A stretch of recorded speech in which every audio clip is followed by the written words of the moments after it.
Professor నాగేశ్వర్కి మెడలో YCP కండువ వేసి ఆయన పేటీఎం అంటూ ఆయనపై చేసినటువంటి వ్యాఖ్యలు వ్యక్తిత్వ హననం చేస్తూ వైసీపీ పేటీఎం అంటూ ట్రోలింగ్ చేశారు.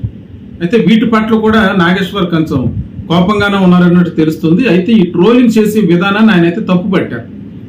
అయితే ఇదే సందర్భంలో ఇక్కడ మాట్లాడితే ఒక్క విషయం అర్థం చేసుకోవాలి. పేటీఎం అంటూ వైసీపీ పేటీఎం అంటారు. అసలు పేటీఎంకి బ్రాండ్ అంబాసిడర్లు ఎవరు?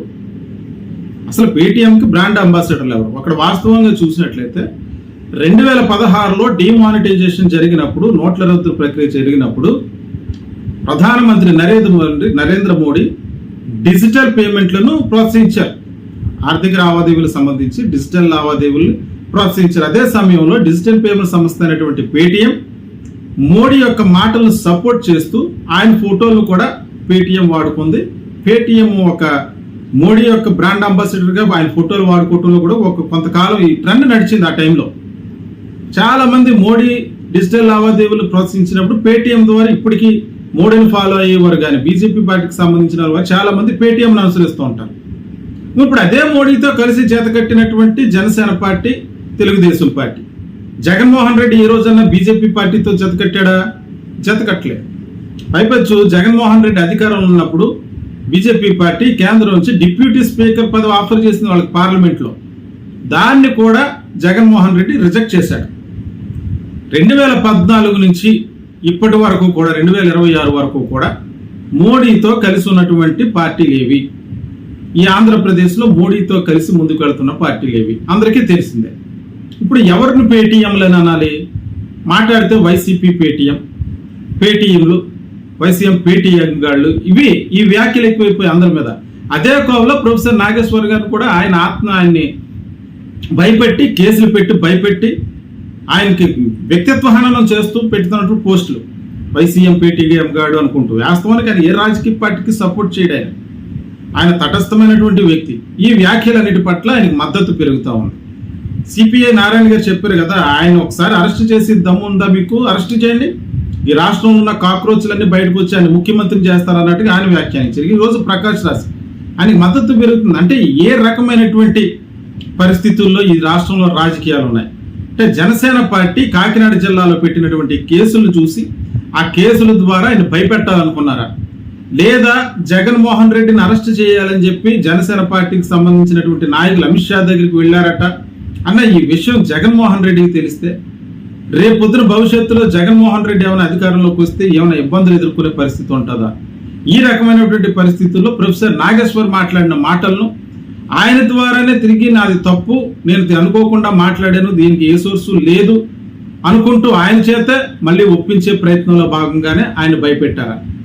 వాస్తవ పరిస్థితులన్నీ చూస్తుంటే నాగేశ్వర్ గారు స్పష్టంగా చెప్పారు, నాకు భయపడే జీన్స్ మా వంశంలో, నా బ్లడ్లో లేదు, అటువంటి జీన్స్ లేవని చెప్పేసి ఆయన అన్నారు. నేనైతే భయపడట్లేదని. ఇప్పుడు ఒక్కసారిగా ఆయన పెరుగుతున్న మద్దతుతో కూటమి పార్టీకి చెందిన తెలుగుదేశం పార్టీకి, జనసేన పార్టీకి చుక్కలు కనబడుతున్నాయంటే చుక్కలు కనబడుతున్నాయనే చెప్పాలి.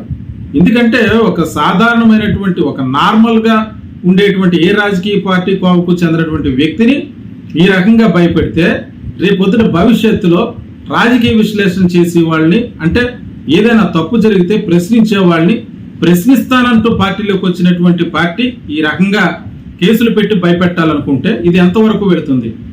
ఈరోజు రీసెంట్గా జరిగినటువంటి సర్వే, పత్రికా స్వేచ్ఛలో కానీ భావ ప్రకటన స్వేచ్ఛకు సంబంధించినటువంటి సర్వేలో భారతదేశం పాకిస్తాన్ కంటే ఇంకా తక్కువ స్థాయిలో ఉంది. రీసెంట్గా జరిగింది సర్వే.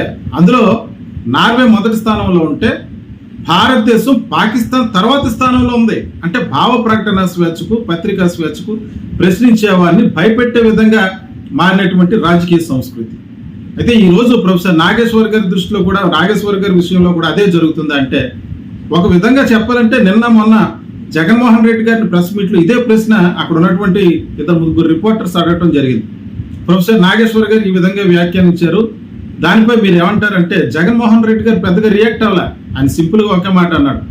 ఆయనకు అలాగ అనిపించిందేమో, ఆయన అదే చెప్పాడు. ఆయన జగన్మోహన్ రెడ్డి పరిపాలన చూశాడు, అలాగే చంద్రబాబు నాయుడు పరిపాలన చూశాడు, బీజేపీ పరిపాలన చూశాడు. ఈ అన్ని పరిపాలన చూసిన దాని మీద అనుభవం కొద్దీ ఆయన ఏదో మాట్లాడి ఉంటాడు అన్నారు. కానీ నన్ను అరెస్ట్ చేయాలని ఆయన ఎందుకు చెప్పాడంటూ ఎవరు మాట్లాడలేదే.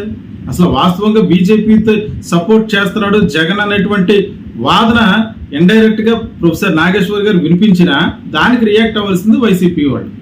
కానీ ఇక్కడ జనసేన భయపడిందా, లేకపోతే ప్రొఫెసర్ నాగేశ్వర్ని భయపెట్టామనుకుంటూ వీళ్ళ ధైర్యం ప్రకటిస్తున్నారా? మేము వెళ్ళలేదు అమిత్ షా దగ్గరికి, ఆ రకమైనటువంటి వ్యాఖ్యలు మేము చేయలేదు అనుకుంటే ఏం చేయాలి?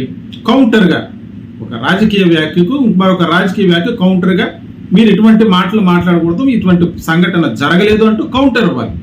అది కాకుండా ఆయన వ్యక్తిత్వ హననం చేస్తూ కేసులు పెట్టి భయపెట్టాలంటే భయపడే జీన్స్ నా దగ్గర, నా బాడీలో ఆ జీన్సే లేవని చెప్పేసి ప్రొఫెసర్ నాగేశ్వర్ గారు అంటున్నారు.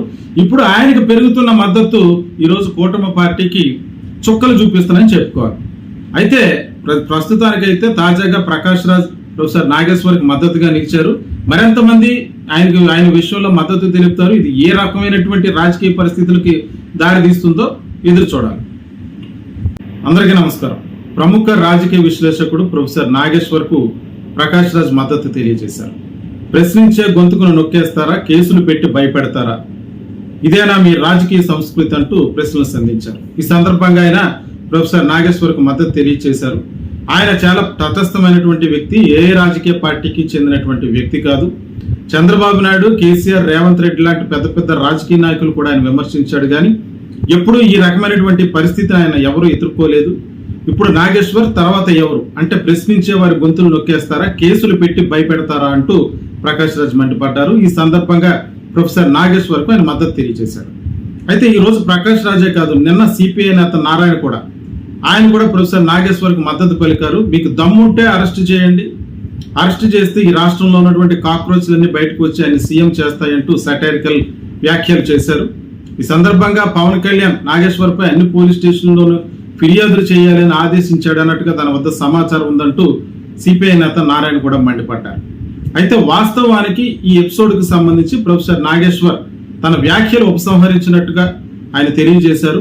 దీనికి ముందు ఆయన చేసినటువంటి వ్యాఖ్యలు అంటే ప్రముఖంగా జనసేన పార్టీ అధినేత పవన్ కళ్యాణ్ అలాగే నాదెండ్ల మనోహర్ ఢిల్లీ వెళ్లి అమిత్ షాని కలిసినప్పుడు జగన్ను ఎప్పుడు అరెస్ట్ చేస్తారన్నట్టుగా తమ పార్టీ నేతలు ప్రశ్నిస్తున్నారంటూ ఈ ప్రస్తావన అమిత్ షా దగ్గర తీసుకొస్తే చంద్రబాబు నాయుడు నమ్మదగినటువంటి వ్యక్తి కాదు, అతను షార్ట్ టైం ఫ్రెండ్ మాత్రమే, కానీ జగన్మోహన్ రెడ్డి అలా కాదు, అతను లాంగ్ టైం ఫ్రెండ్ అంటూ ఆయన ఈ విషయంపై ఆలోచించి మాట్లాడాలన్నట్టుగా సూచించారన్నట్టుగా అమిత్ షా వ్యాఖ్యానించినట్టుగా అదే విషయాన్ని పవన్ కళ్యాణ్ సూచన మేరకు Nadendla Manohar Janasena core committee meeting లో అక్కడ ఉన్నటువంటి నాయకులకు చెప్పినట్టు అందులో ఉన్నటువంటి ఒక నాయకుడి ద్వారా ఈ సమాచారం, ఈ సోర్సెస్ నాగేశ్వర్ గారికి అందినట్టు ఆయన మాట్లాడటం జరిగింది. అయితే జరిగిన విషయం ఎలా ఉన్నా ఈ విషయం జరిగిన కానించి Janasena party professor Nageswaran target చేసిందంటే కాకినాడ జిల్లాలో కాకినాడ సర్పవరం పోలీస్ స్టేషన్లో ప్రొఫెసర్ నాగేశ్వర్పై అలాగే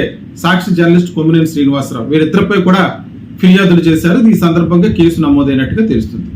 అయితే ఇదే అంశానికి సంబంధించి మంత్రి నాదెండ్ల మనోహర్ ప్రొఫెసర్ నాగేశ్వర్ ఆయన స్పీకర్గా ఉన్నప్పుడు ఆయన ఎమ్మెల్సీగా ఉన్నారని, అంటే మనోహర్ గారు స్పీకర్గా ఉన్నప్పుడు నాగేశ్వర్ గారు ఎమ్మెల్సీగా ఉన్నారని, ఆయన అంటే గౌరవం అని, కాబట్టి ఇటువంటి వ్యాఖ్యలు మంచిది కాదు, ఉపసంహరించుకోవాలన్నట్టుగా కోరుతున్నానంటూ నాదెండ్ల మనోహర్ చెప్పడంతో అదేవిధంగా జనసేన పార్టీ అధినేత జనసేన పార్టీ నాయకుడు నాగబాబు కూడా ఈ విధమైనటువంటి వ్యాఖ్యలు చేయడంతో రాజకీయ పరంగా చర్చ వేరే దారికి తీస్తుంది, ఇది ప్రజా ప్రయోజనాలకు సంబంధించినటువంటి చర్చ కాదు అన్న రీతిలో ఆలోచించి ఈ వ్యాఖ్యలు నేను ఉపసంహరించుకుంటున్నాను అన్నట్టుగా ప్రొఫెసర్ నాగేశ్వర్ కూడా మీడియా సాక్షిగా తెలియజేశారు.